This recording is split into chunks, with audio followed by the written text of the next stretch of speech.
این روزا که ریالیتی شو عشق ابدی تو ایران خیلی ترند شده و همه دارن در مورد صحبت میکنن. اون طرف دنیا یه پرونده جنایی خیلی وحشتناک سرخط تمام اخبار جنایی شده. قاتل خیلی واقعا مخوف این پرونده یه روزی قبلا شرکت کننده یکی از همین ریالیتی شوهای عشقیابی توی استرالیا بوده. وقتی میگم مخوف یعنی واقعا مخوف. قتلی که توی این پرونده اتفاق افتاده واقعا میتونم بگم یکی از وحشتناک ترین قتلاست، در حدی که یه مدتی حتی دنبال سر جسد میگشتم و نمیتونستم پیداش بکنم. من شبنمم. من توی این کانال داستانهای جنایی ترسناک واقعی براتون تعریف میکنم. در واقع میخوام براتون جنایت رو روایت بکنم. بعد از حدود بیشتر از 1 سال برگشتم و خیلی ممنون از تمام کسایی که توی این مدت احوال منو میپرسیدید، جویای احوال من بودید، به من تکست میدادید. از همتون ممنونم و مرسی از تمام کسایی که این اولین ویدیویی که از من میبینن و روش کلیک کردن. ممنون میشم که منو حمایت کنید، این ویدیو رو نگاه کنید، لایک کنید، کانال منو سابسکرایب کنید و کنار من بشینید، کمربنداتون رو ببندید و به روایت جنایت خوش اومدید. آمریکا چسای 34 ساله نه برای استراحت بلکه برای پول در آوردن رفته بود به فستیوال موسیقی راک توی آدلاید. میخواست اونجا در واقع اسپانسر بگیره، شروع کنه با برندها کار کردن، شاید دوباره بتونه معروفیتش رو به دست بیاره، هم بتونه یه پولی در بیاره. تامیکا در واقع این احتیاج به دیده شدن، این نیاز به شهرت و معروفیت رو توی خودش از وقتی که خیلی بچه بود احساس کرده بود. وقتی که در واقع توی 10 سالگیش مامان و بابای تامیکا از هم دیگه جدا شدن و تامیکا همراه مامانش رفته بود به پرت استرالیا برای زندگی. که شهر خیلی کوچیکه. از موقعی اونجا بودن تامیکا انگار توی خودش احساس کرده بود که دوست نداره دیده نشه، دوست نداره توی جای کوچیک و بی اهمیت باشه، به جاش دوست داره که جایی باشه که همه ببینن، معروف باشه، به شهرت برسه، پولدار بشه. برای همین تو اولین فرصتی که به دست آورد به محض اینکه 18 سالش شد توی مسابقه زیبایی محلی شرکت کرد و برنده مسابقه هم شد. ولی این برای تامیکا هنوز خیلی کوچیک بود، هنوز خیلی ناچیز بود. تامیکا دلش یه چیز خیلی بیشتر می‌خواست. برای همین کاری که بعد از این کرد که توی مسابقه ریالیتی شو عشقیابی بیوتی اند گیک استرالیا شرکت کرد تو سال 2010. این مسابقه کانسپتش اینجوریه که یه سری دختر خیلی خوشگل، خوش‌هیکل، جذاب، خیلی اجتماعی رو با یه سری پسره که به اصطلاح گیکن، یعنی خیلی خرخونن، خیلی مثلا این بچه مثلا سرشون همش تو کتابه ولی از نظر اجتماعی خیلی قوی نیستن، اینا رو با هم دیگه آشنا میکنن که ببینن بین اینا عشق میتونه صورت بگیره یا نمیتونه صورت بگیره. تامیکا توی این برنامه گفتم شرکت کرد ولی فقط توی 5 قسمتش بود. بعد از اون تامیکا حذف شد از برنامه. مسئله‌ای که بود این بود که همین 5 قسمت برای تامیکا شهرت خوبی آورد. تو همین 5 قسمت 15,000 تا فالوور تازه به اینستاگرامش اضافه شد، تبلیغات شروع کرد گرفتن، برند اسپانسرش میشدن، اوضاعش خوب میشد. ولی این شهرت و محبوبیت 1 سال بیشتر طول نکشید. خیلی زود بعد از کمتر از 1 سال برندها دیگه میرفتن سراغ چهره‌های جدیدتر، آدمای معروف‌تر. جای اینکه بیان به تامیکا تبلیغ بدن میرفتن با آدمایی که خب معروف‌تر و محبوب‌تر تبلیغ میدادن. تامیکا اوضاع مالیش به هم ریخت چون تنها راه درآمدش این بود، دیگه برنده بهش تبلیغ نمیدادن. واسه همین شروع کرد کارهای متفرقه انجام دادن. مدل بیکینی میشد، ویترس کوکتل میشد، کارهای اینجوری متفرقه و کوچیک کوچیکی اونور انجام میداد تا بتونه پول در بیاره تا حدودی. تامیکا شروع کرد به اینکه وارد بازار ارزهای دیجیتال بشه که بتونه با خرید و فروش ارزهای دیجیتال یه پولی در بیاره. ولی توی اون کارم موفق نبود. یعنی به جای اینکه مثلا موفق باشه همینجوری بدهی روی بدهی میذاشت و هیچ پولی در نمی آورد. در واقع مشکل همیشه پول بود. میدونید تا جایی که محض اینکه پلتفرم اونلی فن مطرح شد و محبوب شد، تامیکا سریع رفت توی اونلی فن برای خودش اکانت ساخت و شروع کرد به تولید محتوا کردن. اونلی فنز هم که حالا در جریان هستید، همتون برای کسایی که در جریان نیستن، یه وبسایتی هست که در ازای دریافت پول تولید کننده ها، کانتنت کریئتورها محتوای اختصاصی تولید میکنن برای مخاطبینشون. حتی وارد اونلی فنز هم شده بود ولی تو اونلی فنز هم خیلی موفقیت و درآمد جالبی نداشت. برای همین بود که در واقع تامیکا توی همین فستیوال موسیقی راک بود برای اینکه بتونه پول در بیاره فقط. ولی سرنوشت تامیکا اینجا کامل عوض شد و از سرنوشت کسی دیگه که کامل عوض شد. جولیان استوری 38 ساله بود. جولیان استوری یه مرد اهل اینکومپورت بود که اومده بود به ادلاید توی این فستیوال موسیقی که واقعا موسیقی لذت ببره. جولیان یه کارخونه تولید مواد غذایی دریایی داشت. اوضاعش خوب بود، یعنی مشکل مالی نداشت، میتونست از پس خودش بر بیاد. اونجا بود که فقط موسیقی لذت ببره، ولی خب اونجا بودن جولیان هم باعث شد که سرنوشتش برای همیشه عوض شه. جولیان و تامیکا اون شب توی همون فستیوال موسیقی سر میز شام نشسته بودن که با هم دیگه آشنا شدن. غذاهای محلی داشتن می‌خوردن، شروع کردن با صحبت کردن. اول از غذاها، بعد صحبتشون رسید به چیزای دیگه. خصوصی تر صحبت کردن. اهل کجایی؟ چیکار می‌کنی؟ برای چی اومدی اینجا؟ کارت چیه؟ روی تمام این مسائل با هم دیگه شروع کردن صحبت کردن. کم کم از هم دیگه خوششون اومد دیگه. بعد دیگه آخر شب با هم دیگه شماره رد و بدل کردن و بعد از اونم ارتباطشون رو از راه دور با هم دیگه ادامه دادن. یعنی لانگ دیستنس همچنان با هم دیگه در ارتباط بودن. با هم دیگه حرف می‌زدن، درد دل می‌کردن. رابطه‌شون هی نزدیکتر می‌شد. یعنی فاصله‌شون دور بود ولی واقعا رابطه‌شون داشت نزدیکتر می‌شد. از نظر احساسی به هم دیگه. تا جایی به هم دیگه نزدیک شدن که جولیان و تامیکا تصمیم گرفتن که دیگه شروع کنن با هم دیگه زندگی کردن. بعد از تقریبا یه مدت خیلی کوتاهی این تصمیم رو گرفتن و تامیکا وسایلش رو جمع کرد، از پرت رفت به اینکومپورت استرالیا که پیش جولیان زندگی کنه، تو خونه جولیان زندگی کنه. وقتی که رفتن کنار هم دیگه زندگی کردن، اوایل همه چیز خوب بود.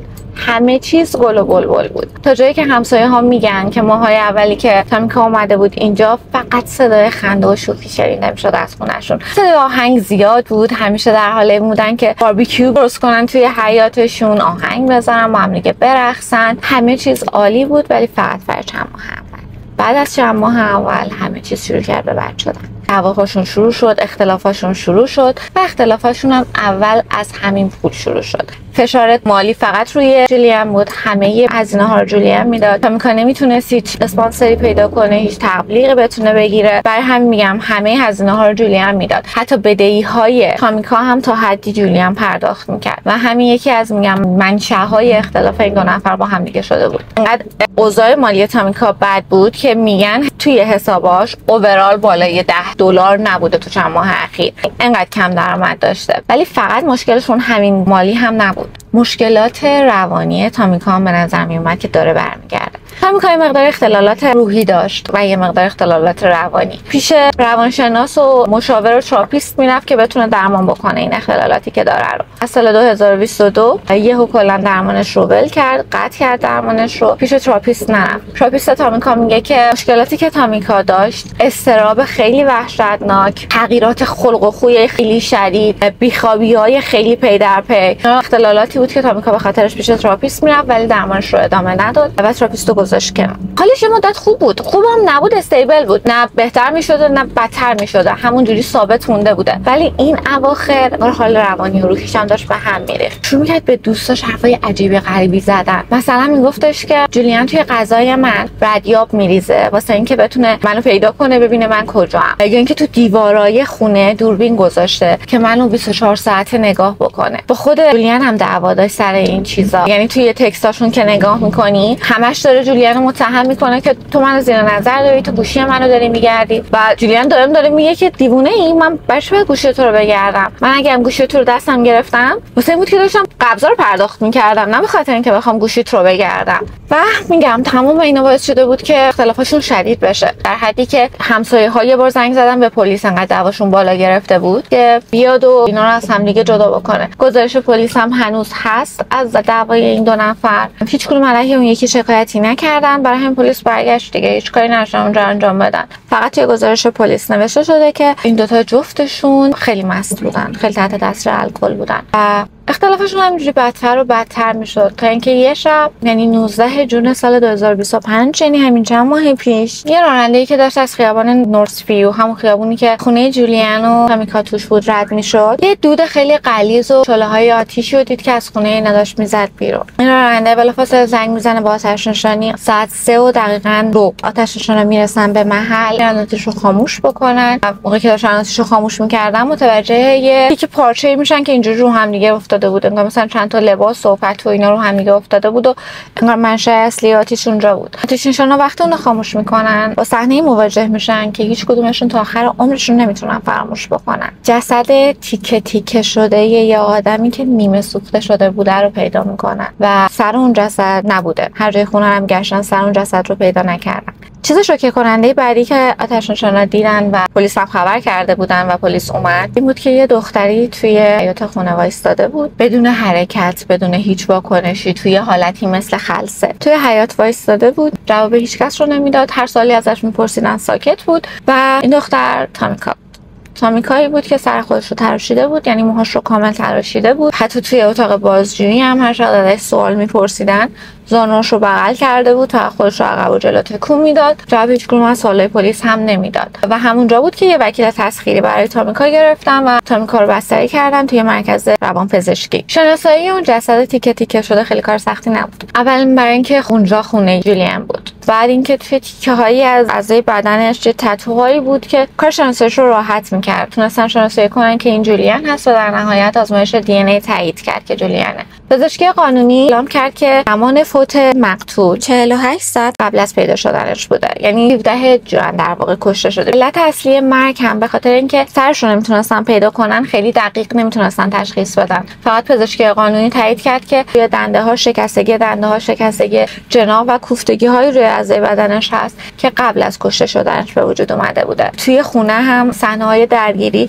رد خونی که توی خونه ریخته بوده نشون میداده که دعوا از یه اتاق به یه اتاق دیگه رفته، ادامه دار بوده، یهو نبوده. پلیسا شروع کردن بگشتن با سگای جسدیاب که بتونن سر جولیان رو پیدا بکنن. تا کیلومتر اطراف خونه رو گشتن ولی نمیتونستن سر جولیان رو پیدا بکنن. پلیس برای اینکه بتونه سر جولیان رو پیدا بکنه اومد دوربینای مداربسته اطراف رو گشت که ببینن که در واقع تامیکا توی اون 24 ساعتی که از قتل گذشته بوده، از 17 ژوئن تا 19 ژوئن، ببینن چیکار میکرده تامیکا توی این مدت که بتونن ردش رو بگیرن که بتونن در واقع سر جولیان رو پیدا بکنن. توی این فیلم‌ها تامیکا رو میبینیم که با سه تا سگش داره توی خیابون راه میره، یه سگ خیلی بزرگ دستشه. پلیسا فکر میکنن که سر جولیان احتمالاً توی این ساکه بوده که تامیکا داشته با خودش میبرده. فیلم‌ها رو پخش میکنن توی همه رسانه‌ها برای اینکه آدم‌ها بتونن فیلم رو ببینن که اگر کسی چیزی دیده این آدمو جایی دیدن به پلیس اطلاع بدن که پلیس بتونه ردیابیش کنه در واقع. ولی کسی چیزی نمیدونست و پلیس نتونست سر جولیان رو پیدا کنه تا اینکه 31 جولای، یعنی همین یکی دو هفته پیش، یه مقدار بیشتر، پلیس بالاخره تونست سر جولیان رو پیدا کنه. در واقع پلیس پیدا نکرد. یه آدمی که داشت با سگش پیاده روی میکرد و قدم میزد، سگش سر جولیان رو پیدا میکنه، به پلیس زنگ میزنن و پلیس رو محل حادثه میره. این محلی که سر جولیان توش پیدا شده خیلی خیلی دورتر بوده از محل قتل. همین پلیسا نتونستن همون اولش سر جولیان رو راحت پیدا بکنن. تا امروز تامیکا توی مرکز روانی بستریه. در واقع وکلاش هم قصد دارن از همین روش برای دفاعش استفاده بکنن، بگن که اختلال روانی داره، نمیدونسته که داره چیکار میکنه، برای همین جولیان رو کشته. به این شکل فجاعت ها. و دادستانی نظر کاملا متفاوتی داره. دادستانی میگه که کاملا مشخص قتل برنامه‌ریزی شده بوده، برای اینکه اون اره آهنبر خیلی دستی کوچیکی که تامیکا باهاش بدن جولیان رو قطع کرده، در واقع 3 هفته قبل از قتل خریده اونو. رفته بنزین خریده، یه بطری بنزین خریده، یعنی تمام اینا رو برنامه‌ریزی کرده بوده. بعد از موقعی که جولیان رو کشته تا موقعی که آتش سوزی شده و پلیسا اومدن و گرفتنش 24 ساعت فرصت بوده. تو این 24 ساعت علاوه بر اینکه رفته سرش رو جای دیگه‌ای قایم کرده، فرصت داشته سر فرصت نشسته بدن جولیان رو تیکه تیکه کرده به اون array که خریده بوده و بعدش هم تلاش کرده بوده که با ایجاد آتش سوزی در واقع شواهد و مدارک رو از بین ببره. برای همین دادستانی میگه این امکان نداره که اختلال روانی جوری بوده باشه که طرف نمیدونسته چیکار داره میکنه، چون بالاخره یه لحظه به خودش میاد آدمی که اختلال روانی داره نمیتونه انقدر برنامه‌ریزی کنه، مخصوصا برای اینکه برنامه‌ریزی کنه که بعداً دستگیر نشه. ولی وکلاش میگن که نه، جنون آنی بوده برای اون لحظه‌ای که جولیان رو کشته. بعدش دیگه تصمیم گرفته که حالا خودم بخوام نجات بدم. هنوز معلوم نیست چه اتفاقی برای پرونده میفته، برای اینکه پرونده هنوز در جریان هست. آخرین دادگاه این پرونده دسامبر قرار تشکیل بشه، یعنی آخر سال میلادی. بیشترین حکمی که تامیکا ممکنه برای قتل عمد اگر دادستانی بتونه ثابت بکنه دریافت کنه حبس ابد هست. این بود از پرونده امروز. مرسی از اینکه تا اینجای ویدیو همراه من بودید. مرسی از اینکه هم مسیر من بودید که به مقصد برسم. امیدوارم از این سبک ویدیو خوشتون اومده باشه. توی مسیر، توی راه سبک جدیدی میخواستم ویدیو ضبط کنم و تولید کنم. امیدوارم که خوشتون اومده باشه. نظراتتون رو حتما توی کامنت برام بنویسید، هم در مورد این سبک اجرا، هم در مورد پرونده. خیلی خوشحال میشم از خوندن نظراتتون. مرسی از تمام کسایی که تا اینجای کار من رو حمایت کردن و پیگیر من بودن. مرسی از همتون. خدا